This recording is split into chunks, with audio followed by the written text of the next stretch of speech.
વિદ્યાર્થી મિત્રો, તો આજે આપણે શીખીશું ધોરણ 12 ભૂગોળ પાઠ 9 કુદરતી સંસાધન. હવે અહીંયા આપણને આપવામાં આવેલું છે ભૂમિ સંસાધન સાથે જોડાયેલી સમસ્યાઓ. ભૂમિ સંસાધન એટલે કે જમીન સંપત્તિ. જમીન સંપત્તિ સાથે જોડાયેલી સમસ્યાઓ. એમાં ખેતીલાયક જમીનનો ઘટાડો. પ્રથમ છે શહેરીકરણ. તો શહેરીકરણ એટલે કે શહેરોનું વિકસવું. સારી એવી તકોનો લાભ લેવા માટે, સારું એવું આર્થિક કમાણી એટલે કે રોજગારી મેળવવા માટે, સારા આરોગ્યની સુવિધા મેળવવા માટે, તેમજ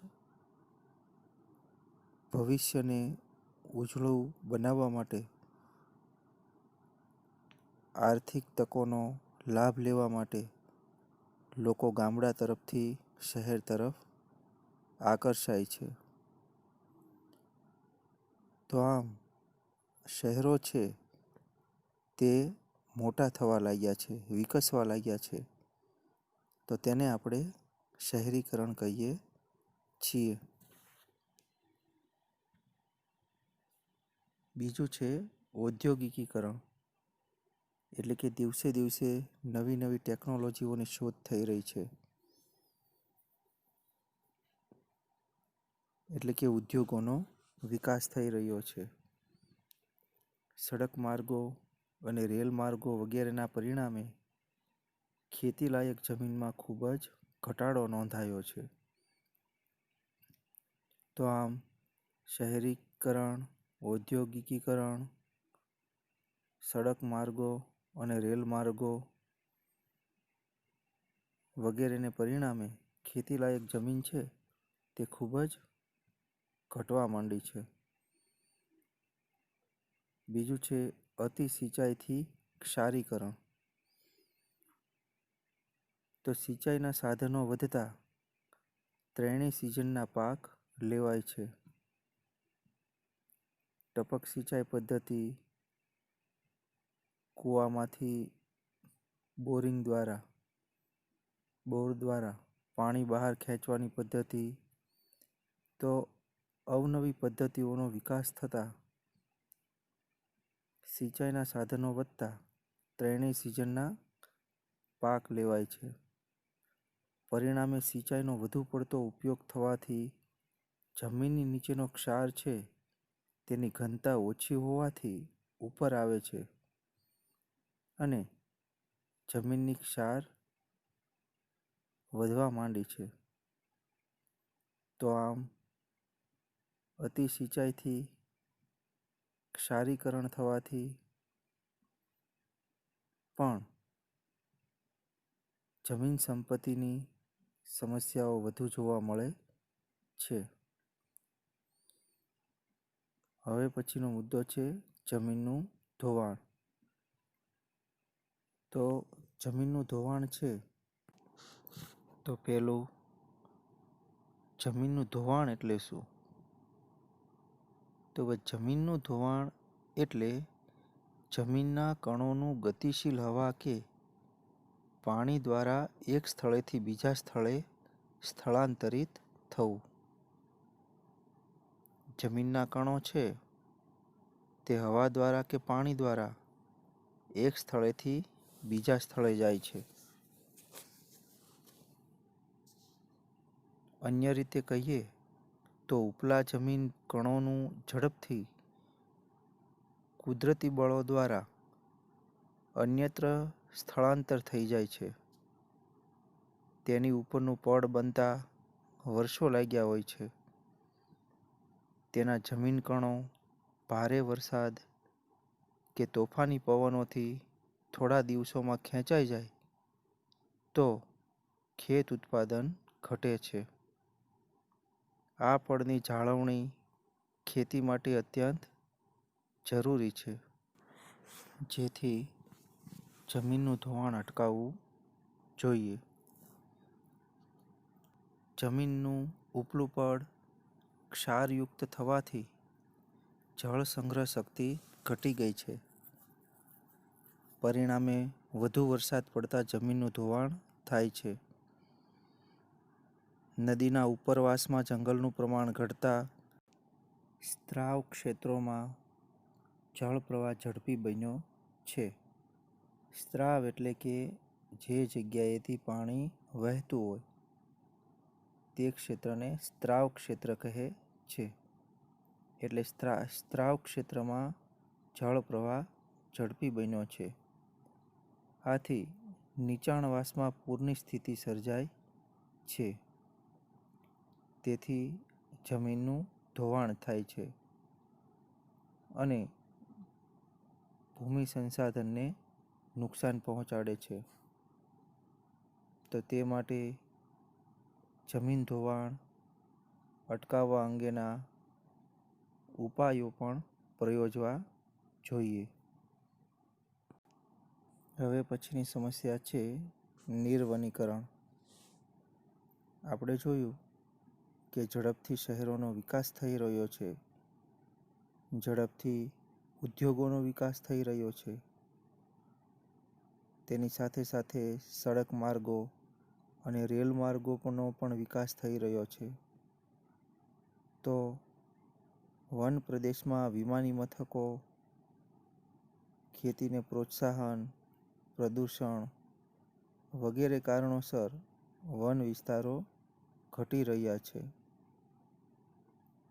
વન પ્રદેશની અંદર વિમાની મથકો કરવા માટે, ખેતીને પ્રોત્સાહન આપવા, પ્રદૂષણ વગેરેને કારણોસર વન વિસ્તારો ઘટી રહ્યા છે. આપણે ભારતમાં જોઈએ તો સરકારે દુર્ગમ વિસ્તારોની અંદર પણ ઉદ્યોગોનું સર્જન કર્યું છે. પશ્ચિમ બંગાળમાં બોકારો, ભિલાઈ વિસ્તાર તો એવા ક્ષેત્રોની અંદર પણ ઉદ્યોગોનો વિકાસ થયો છે. શહેરો વધતા શહેરોનો વિકાસ થતાં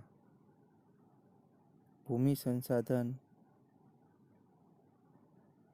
સાથે જોડાયેલી સમસ્યા વધતી જોવા મળે છે.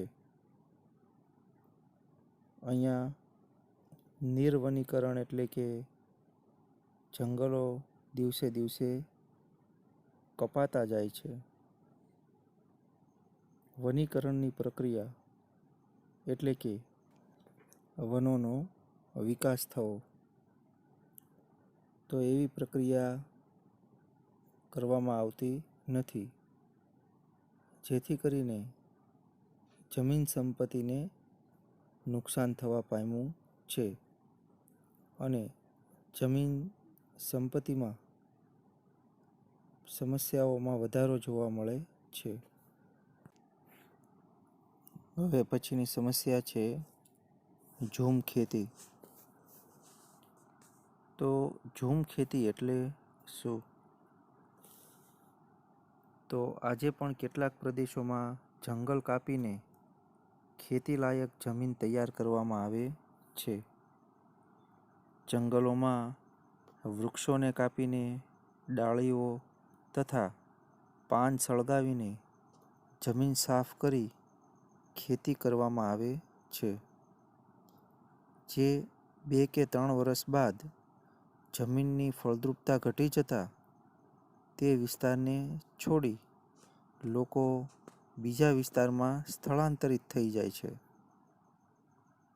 તેની તે જ પ્રક્રિયા છે તે પાછી ફરી કરવામાં આવે છે. એટલે કે જંગલના વૃક્ષો કાપીને ડાળીઓ તથા પાન સળગાવીને જમીન સાફ કરીને ખેતી કરવામાં આવે છે. તો અન્ય વિસ્તારમાં સ્થળાંતરિત થઈ તે જ રીતે ખેતી શરૂ કરે છે.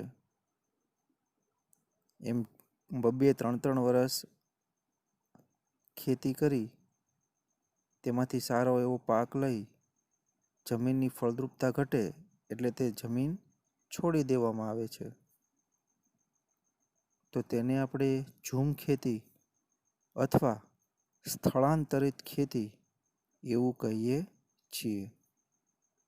આ પ્રકારની ખેતીમાં ધાન્ય પાક કે શાકભાજી ઉગાડી શકાય છે,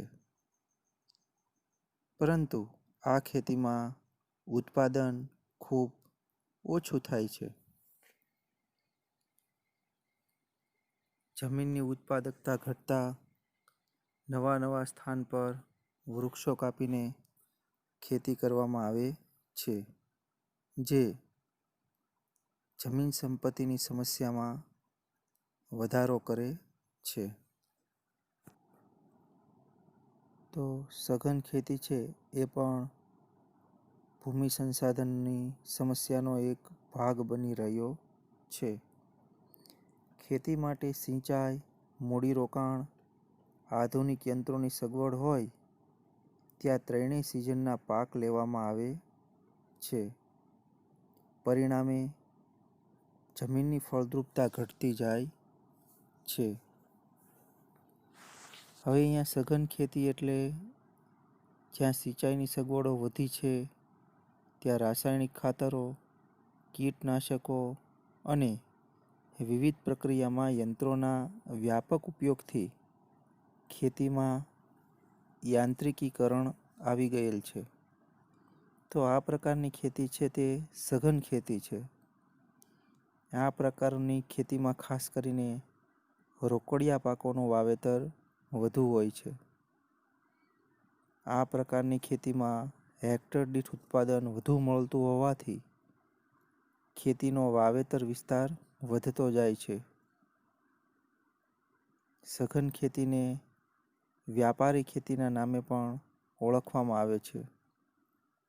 આર્થિક વળતર મળતું હોય એટલે માત્ર ને માત્ર રોકડિયા પાકોનું ઉત્પાદન કરવામાં આવે છે.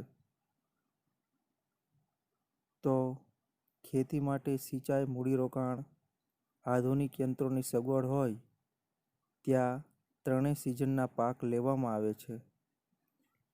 પરિણામે જમીનની ફળદ્રુપતા ઘટે છે અને ભૂમિ સંસાધનની સમસ્યાનો એક ભાગ બને છે. તો આમ ખેતીલાયક જમીનમાં ઘટાડો, ક્ષારી જમીન, જમીનનું ધોવાણ, નિર્વનીકરણ, ઝૂમ ખેતી, સઘન ખેતી વગેરે ભૂમિ સંસાધનની સમસ્યાનો ભાગ છે. કૃત્રિમ ખાતરનો અને કીટનાશકોનો ઉપયોગ. કૃત્રિમ ખાતર જેવા કે યુરિયા, એમોનિયા, ફોસ્ફેટ, DAP વગેરેનો કૃષિ ઉત્પાદકતા વધારવા માટે ઉપયોગ થાય છે. પરિણામે લાંબે ગાળે જમીનની ફળદ્રુપતા ઘટે છે. કીટનાશકો જમીનમાં ભળતા જમીન દૂષિત થાય છે. કીટનાશકો જમીનમાં ભળતા જમીન દૂષિત થાય છે અને જમીન સંબંધિત સમસ્યાઓમાં વધારો થાય છે. તો તેના ઉપાયો આપણને સૂચવેલા છે. તો હવે તે આપણે ઉપાયોનો એટલે કે જમીન સંરક્ષણ માટેના ઉપાયોનો અભ્યાસ કરીએ. ખેતીલાયક જમીનનો ઘટાડો અટકાવવા માટે જમીન નવસાધ્ય કરવામાં આવે. ખરાબાની પડતર જમીનને કેળવી ઉપયોગ કરવામાં આવે. એટલે કે જો જમીન ખરાબ હોય તો તેને સારી બનાવવા માટે સારી જમીનની માટી છે તે આ જમીન ઉપર પાથરવામાં આવે છે. ખેડાણકામ કરવામાં આવે છે કે જેથી કરીને જમીનને નવસાધ્ય કરી શકાય, ખરાબાની પડતર જમીનને કેળવી શકાય. હવે આજે સિંચાઈનું આધુનિકીકરણ થઈ રહ્યું છે. ટપક ફુવારા અને માઇક્રો ઇરિગેશન પદ્ધતિઓ અમલમાં આવી છે. આ પદ્ધતિઓનો ઉપયોગ કરી સિંચાઈ માટે પાણીનો ઉપયોગ ઘટાડી જમીનનું ક્ષારીકરણને અટકાવી શકાય છે. તો તે માટેના ઉપાયો પણ પ્રયોજવા જોઈએ. ભૂમિ સંપત્તિનું સંરક્ષણ કરવા માટે જમીન ધોવાણ અટકાવવું જરૂરી છે. તો આ માટે જમીન પર ચરાણ પ્રવૃત્તિઓને નિયંત્રણમાં લેવી જોઈએ. ઢોળાવવાળી જમીનોમાં સમોચ્ચ રેખી પગથિયાની તરેથી વાવેતર કરવું જોઈએ. પાણીના વહેલા પડેલા હોય ત્યાં આડબંધો બનાવવા જોઈએ. પડતર જમીનમાં વૃક્ષોનું વાવેતર કરવું જોઈએ, એટલે કે વનીકરણની પ્રક્રિયા હાથ ધરવી જોઈએ. પાણીનો વેગ ધીમો પાડવા ઢાળવાળા ખેતરમાં ઊંડી ખેડ કરવી જોઈએ, જેથી કરીને જમીન ધોવાણને અટકાવી શકાય છે. જંગલ વિસ્તાર ઘટી રહ્યા છે ત્યારે ઝૂમ પ્રકારની ખેતી બંધ કરવા માટેના યોગ્ય પગલાં લેવા જોઈએ. એટલે શહેરીકરણ અને ઔદ્યોગિકીકરણ થતાં ઉદ્યોગોનો કાચો માલ આપણને જંગલમાંથી પ્રાપ્ય થાય છે. તેથી પણ જંગલોનો વિનાશ કરવામાં આવે છે. તો જંગલના અતિ ઉપયોગથી જંગલોનો વિનાશ થતાં એક વૈશ્વિક સ્તરે કપરી પરિસ્થિતિનું પણ નિર્માણ થાય છે. તો ઝૂમ ખેતી એટલે કે સ્થળાંતરિત ખેતીને બદલે બાગાયતી એટલે કે બગીચાની ખેતીને પ્રોત્સાહન આપવું જોઈએ. કૃત્રિમ ખાતરનો ઉપયોગ અને કીટનાશકોનો ઉપયોગ જમીનની ગુણવત્તાને બગાડે છે.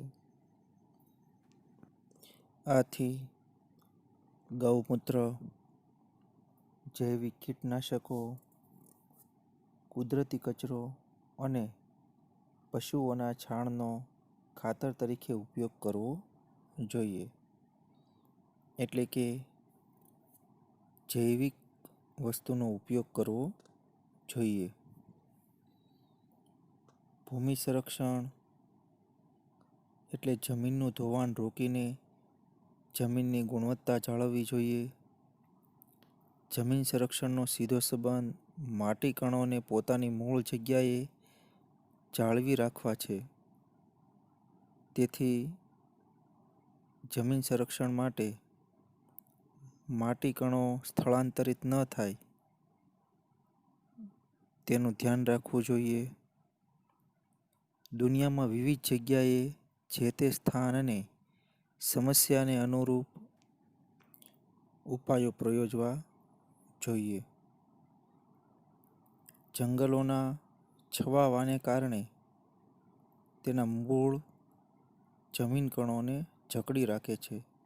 તેથી જંગલોનું પ્રમાણ વધારવું જોઈએ. નદીના કોતરો અને પહાડી ઢોળાવો પર વૃક્ષારોપણ કરવું જોઈએ. નદીઓના પૂરને અન્ય નદીઓમાં વાળીને કે સૂકી નદીઓ ભરીને અંકુશમાં લેવી જોઈએ.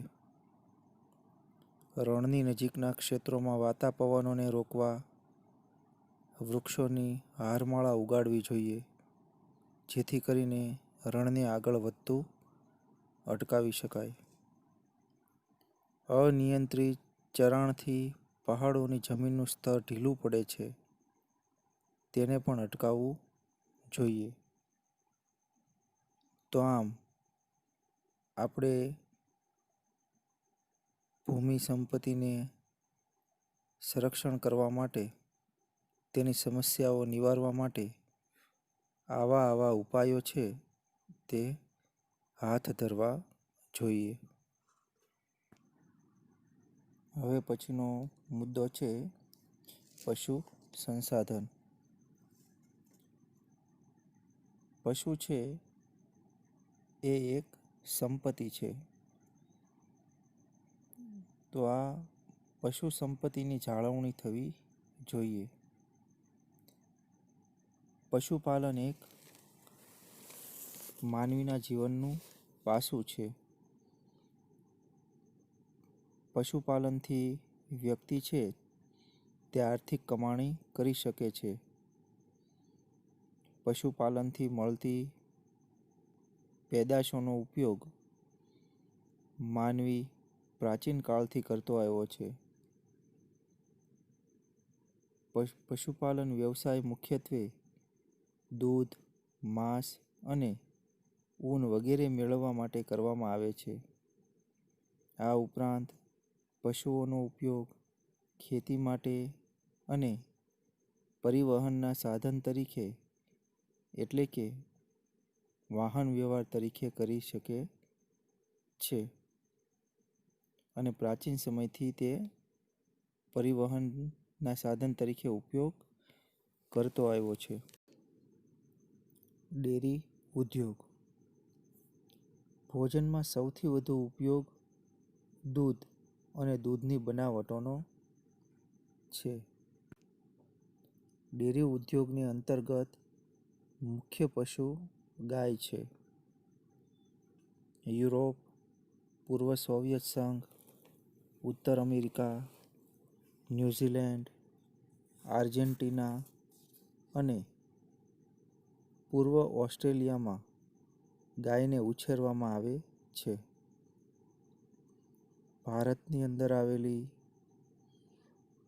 અને ગુજરાતમાં સ્થાપિત થયેલી આણંદની અમૂલ ડેરી દ્વારા પશુપાલન પ્રવૃત્તિને પ્રોત્સાહન મળ્યું છે, જે વૈશ્વિક સ્તરે પોતાનો વેપાર કરે છે.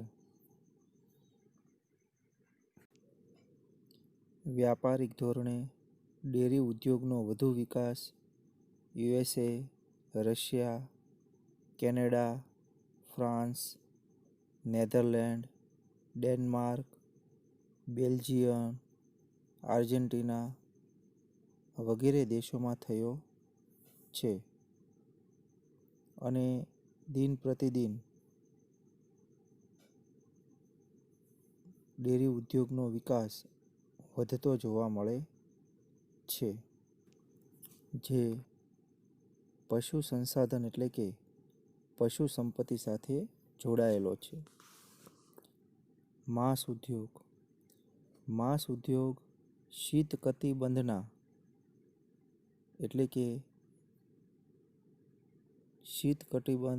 કે જે જગ્યાએ સૂર્યના ત્રાંસા કિરણો પડે છે અને જ્યાં ઠંડીનું પ્રમાણ વધુ છે, તો એવા શીત કટિબંધના દેશોમાં વધુ વિકાસ પામ્યો છે. યુરોપીય દેશો, રશિયા, USA, ચીન, કેનેડા, બ્રાઝિલ, આર્જેન્ટિના વગેરે દેશોમાં માંસની વધુ માંગ હોવાથી આ ઉદ્યોગ વિકાસ પામ્યો છે. વિશ્વમાં માંસના ઉત્પાદન માટે ગાય, સુવર, ઘેટા બકરા વગેરેનો ઉછેર કરવામાં આવે છે. USA, દક્ષિણ અમેરિકા તથા ઓસ્ટ્રેલિયામાં વૈજ્ઞાનિક ઢબે આ ઉદ્યોગ વિકાસ પામ્યો છે.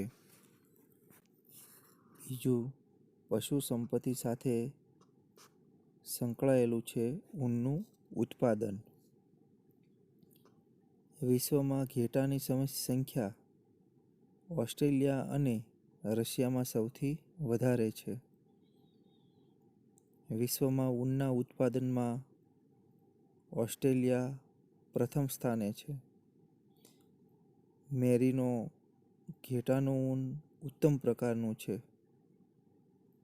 ભારતમાં ઊનના સ્વેટર, ધાબળા, શાલ વગેરે બનાવવાનો ઉદ્યોગ અમૃતસર, લુધિયાણા, શ્રીનગર, વારાણસી, આગ્રા વગેરે શહેરોમાં વિકસ્યો છે.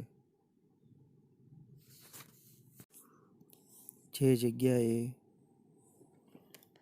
અતિ ઠંડીનું પ્રમાણ લાંબા સમય સુધી જોવા મળતું હોય,